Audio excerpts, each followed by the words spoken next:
Being a child in war, it's difficult, and I had no desire to really survive because I'd lost everything.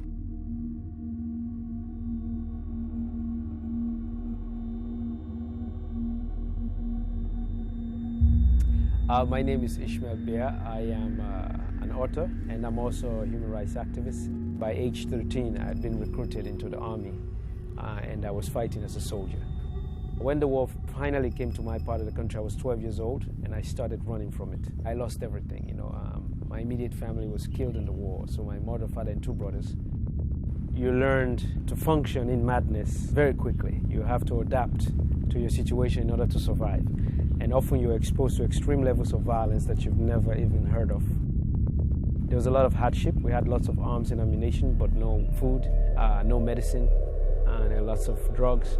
But also when you've lost family and everything, you quickly learn to belong to this group. But to belong to this new group required violence. Violence became the way to show loyalty. There were several things that gave me hope. One of them was when I was a boy, my father used to say to me, if you're alive, there's a possibility that something good would happen to you.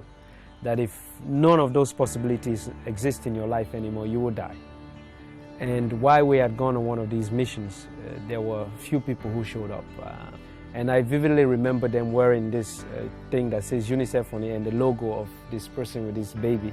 And I remember thinking to myself the first time that maybe they're like a new mercenary group that we're gonna collaborate with, because I never heard of UNICEF. So they had some talk with the commander, and then at some point they lined everybody up, and then they would disarm us, and they took my weapon. I was not happy. I was actually very upset, because I knew what that meant, not to have a weapon in the context that I was in. And then they put us in this vehicle and said, we're going to recover from the war and become a child again.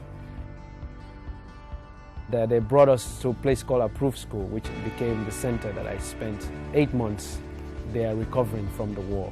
It's because of that intervention that took me out of that situation and made other things possible. After I came out of this experience of being a child in war, and I thought to myself, what can I do to give back? What can I do to have people understand the possibilities on the other end, how you can recover from all of that when you're given the right care and support? So I decided to be an example for both people coming out of the struggle, but also people who are doing that work to assist people coming out of that struggle. It's not often you come out of a situation, you meet somebody who has come out of a similar situation like you, and it's doing well and it's standing there. So it gives you hope that you too can do something with yourself.